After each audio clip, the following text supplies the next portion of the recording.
नमस्कार दोस्तों, ये video editorial compilation for mains का पार्ट है। आप प्लेलिस्ट में जाके एडिटोरियल की वीडियोस पेपर वाइज और टॉपिक वाइज देख सकते हो। और अगर आप दिसंबर 2019 के बाद की वीडियोस को देखना चाहते हो तो वीडियो के नीचे मौजूद ज्वाइन बटन की सहायता से आप मेंबरशिप को ज्वाइन कर सकते हो। चलिए डिस्कशन स्टार्ट करते हैं।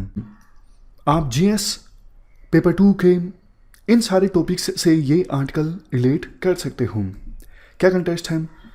हाल ही में एनएसओ यानी नेशनल स्टैटिस्टिकल ऑर्गेनाइजेशन के द्वारा सर्वे की एक रिपोर्ट जारी की गई, जिसमें पता लगता है विभिन्न स्टेट्स में, सिटीज़ में, विलेजेस में और इनकम ग्रुप्स में कितना ज़्यादा डिजिटल डिवाइड है। वैसे देखो, कोविड-19 आने के बाद सरकार ऑनलाइन एजुकेशन पे काफ़ी ज़्यादा फोकस कर रही है, लेकिन अगर इस डिजिटल डिवाइड को सबसे पहले एड्रेस नहीं किया गया तो फिर बहुत से चिल्ड्रन ऐसे हैं जो एजुकेशन प्राप्त करने से वंचित रह जाएंगे। तो हम पहले कुछ फैक्ट्स की बात करते हैं। सबसे पहले access to computers and internet. हमारे देश में देखो 10 में से एक घर ऐसा है जहां पे कोई डेस्कटॉप, लैपटॉप या फिर टेबलेट है। 25% घर हमारे देश में ऐसे हैं जहां पर इंटरनेट फैसिलिटी अवेलेबल है। अर्बन रूरल डिवाइड की बात करें, अर्बन एरियाज में 42% घर ऐसे हैं जहां पर इंटरनेट फैसिलिटी अवेलेबल है, जबकि रूरल इंडिया में 15% घर ऐसे हैं जो कि इंटरनेट से कनेक्टेड हैं। लेकिन देखो, इसके बाद एक्सेस एंड यूटिलाइजेशन गैप की बात की जाती है। सिर्फ इंटरनेट एक्सेस होना इस बात की गारंटी नहीं है कि उस घर में मौजूद सभी लोग उस इंटरनेट का इस्तेमाल करते हों। 20% इंडियंस ऐसे हैं हमारे देश में जिनकी एज 5 साल से ऊपर है। सिर्फ उनको बेसिक डिजिटल लिटरेसी हासिल है, मतलब उनको आता है मोबाइल चलाना या फिर इंटरनेट का इस्तेमाल करना।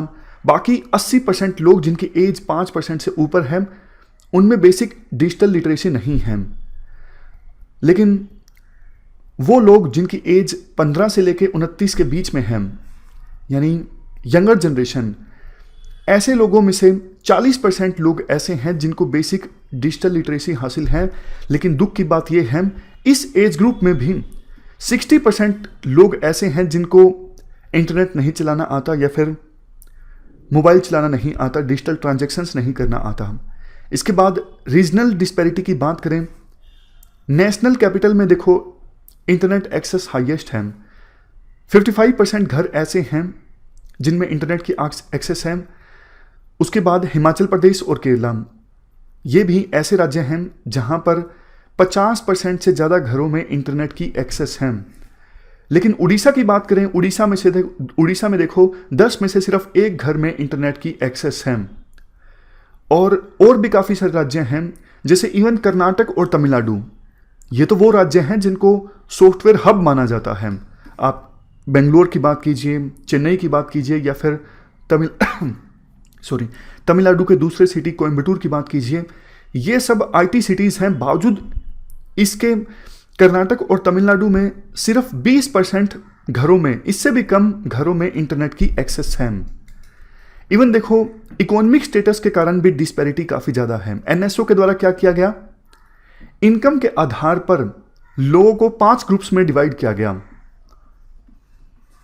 मतलब जिसकी ज़्यादा इनकम हो, सिमिलर इनकम हो, उनको इस ग्रुप में डाला गया। कम इनकम लोगों वाले ग्रुप को इस ग्रुप में, मतलब इनकम के आधार पर आप सिंपल कह सकते हो 5 ग्रुप बना दिए गए। तो ये पाया गया कि उड़ीसा में जो सबसे ज़्यादा इनकम वाला ग्रुप था, जिस ग्रुप में सबसे ज़्यादा इनकम वाले लोग थे, उस ग्रुप में 63% घरों में इंटरनेट की एक्सेस थी।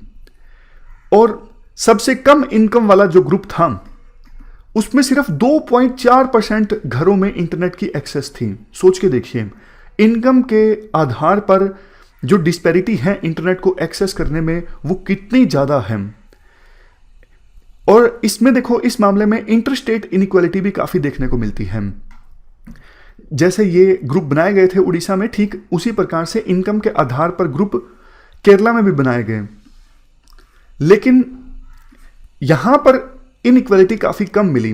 जो सबसे ज़्यादा इनकम वाला ग्रुप था, उस ग्रुप में 67% घरों में इंटरनेट की एक्सेस थी, और जो सबसे कम इनकम वाला ग्रुप था उस ग्रुप में भी 40% घरों में इंटरनेट की एक्सेस थी। सोच के देखिए कितनी कम इनइक्वालिटी केरला में, जबकि असम में देखिए कितनी ज्यादा इनइक्वालिटी। सबसे ज्यादा इनकम वाला जो ग्रुप था उसमें 80% घरों में इंटरनेट की एक्सेस थी, जबकि जो सबसे कम इनकम वाला ग्रुप था वहां पे सिर्फ 6% घरों में इंटरनेट की एक्सेस थी। तो इंटर स्टेट इनइक्वालिटी भी काफी ज्यादा देखने को मिलती है। अब देखो रिपोर्ट जो अभी हाल ही में एनएसओ के द्वारा रिपोर्ट की गई है उसकी कुछ हाइलाइट्स हमने डिस्कस की। अब सरकार के कुछ इनिशिएटिव्स के बारे में जानते हैं। सेंटर ने सभी स्टेट एजुकेशन डिपार्टमेंट्स को यह आदेश दिया है कि आप मैपिंग कीजिए कितने स्टूडेंट्स ऑनलाइन रिसोर्सेज को एक्सेस कर पा रहे हैं, ताकि उसके आधार पर हम करिकुलम तैयार करवा सकें, टीचिंग मेथड्स पर ध्यान दे सकें। नई एजुकेशन पॉलिसी में भी इंडिया को ग्लोबल नॉलेज सुपर पावर बनाने की बात की गई है और इसके लिए स्पेशल फोकस किया जाएगा डिजिटल एजुकेशन पे। दीक्षा पोर्टल 2017 में लॉन्च किया गया था। ये नेशनल प्लेटफॉर्म है स्कूल एजुकेशन के लिए, सभी स्टेट्स के स्टूडेंट्स के लिए ये पोर्टल अवेलेबल है। पीएम विद्या इनिशिएटिव सरकार ने लॉन्च किया था, ये कहते हुए जो दीक्षा पोर्टल है ये पूरे देश के लिए एक ही डिजिटल प्लेटफॉर्म होगा। मतलब पहली से लेकर 12वीं तक की क्लास के सभी स्टूडेंट्स इस पोर्टल को एक्सेस कर सकते हैं। वैसे टीचर्स को ट्रेनिंग देने के भी काम आता है ये पोर्टल। दीक्षा की सहायता से टीचर्स को ट्रेनिंग दी जाती है। उसके बाद स्वयं प्रभा टीवी चैनल। अब कुछ लोग ऐसे हैं जो इंटरनेट को एक्सेस नहीं कर सकते हैं, तो उनके लिए ये टीवी चैनल काफ़ी ज़्यादा इंपॉर्टेंट है। टीवी चैनल पर वेरियस प्रोग्राम्स देख सकते हैं अलग अलग क्लासेस के स्टूडेंट्स। मूक कोर्सेज लॉन्च किए गए हैं। स्वयं पोर्टल पे मूक कोर्सेज हैं, मतलब ओपन कोर्सेज अवेलेबल हैं। आप भी अपने ऑप्शनल से संबंधित पबएड, सोशियोलॉजी, पॉलिटिकल साइंस, हिस्ट्री, उनसे संबंधित कोर्सेज यहाँ पर देख सकते हो। अब सॉल्यूशंस की बात करते हैं। देखो सबसे पहला सॉल्यूशन राइटर के द्वारा ये दिया जाता है, ये बात तो सही है कि डिजिटल इनोवेशन आने से अब एजुकेशन का और बेहतर ढंग से डेमोक्रेटाइजेशन होगा। मतलब अपॉर्चुनिटी मिलेगी, जो लोग पहले फिजिकली एजुकेशन हासिल करने में सक्षम नहीं थे अब वो कंप्यूटर के माध्यम से, मोबाइल डिवाइसेस के माध्यम से एजुकेशन प्राप्त कर सकेंगे। बट आवश्यकता ये है कि फ्रंटलाइन पर जो पढ़ा रहे हैं यानी टीचर्स, उनको ऑटोनमी और फ्लेक्सिबिलिटी दी जाए ताकि वो टीचिंग में नए नए इनोवेशन को अपना सकें बच्चों को पढ़ाने के लिए। दूसरा सॉल्यूशन ये है राइट टू एजुकेशन को एक्सपेंड किया जाए। देखो अभी क्या है, 6 से 14 साल के जो बच्चे हैं फ्री और कंपलसरी एजुकेशन हासिल कर सकते हैं। बट अगर ऑनलाइन एजुकेशन प्रोवाइड की जाएगी और उनके पास मोबाइल ही नहीं है या फिर इंटरनेट ही नहीं है, तो फिर वो कैसे फ्री एजुकेशन प्राप्त करेंगे। तो राइट टू एजुकेशन, इसके स्कोप को एक्सपेंड करने की आवश्यकता है। इस राइट में अब ऑनलाइन एजुकेशन भी आनी चाहिए। नेक्स्ट सॉल्यूशन वर्नाकुलर लैंग्वेज, जो ई कंटेंट है वो लोकल लैंग्वेजेस में भी अवेलेबल होना चाहिए। इसके बाद नेक्स्ट सॉल्यूशन है ई स्किलिंग। देखो वोकेशनल ट्रेनिंग को भी डिजिटलाइज करने की आवश्यकता है। इसके साथ साथ वर्चुअल लैब्स और स्किल डेवलपमेंट कोर्सेज को भी डिजिटलाइज करने की आवश्यकता है। नेक्स्ट सेंट्रल और स्टेट गवर्नमेंट मिलके कोशिश करें कि टेक्नोलॉजी को यूनिवर्सलाइज किया जाए, यानी एजुकेशन से संबंधित जो टेक्नोलॉजी है उसको सभी स्टूडेंट्स एक्सेस कर सकें। ऐसा ना जैसा हमने शुरुआत में डिस्कस किया कि कुछ ही तबकों के जो लोग हैं वो एजुकेशन से संबंधित टेक्नोलॉजी को एक्सेस कर सकें। इवन कॉर्पोरेट सोशल रिस्पॉन्सिबिलिटी के तहत प्राइवेट प्लेयर्स भी इन्वॉल्व हों इस डिजिटल एजुकेशन के मिशन में। वो कुछ फंड्स दे सकते हैं ये इंश्योर करने के लिए कि ई रिसोर्सेज को ज़्यादा से ज़्यादा स्टूडेंट्स एक्सेस कर सकें, खास करके गवर्नमेंट और लो इनकम प्राइवेट स्कूल्स में। कंक्लूजन में देखो ये कहा जाता है कोविड-19 के बाद इस डिजिटल डिवाइड को एड्रेस करना और भी ज़्यादा ज़रूरी हो गया है।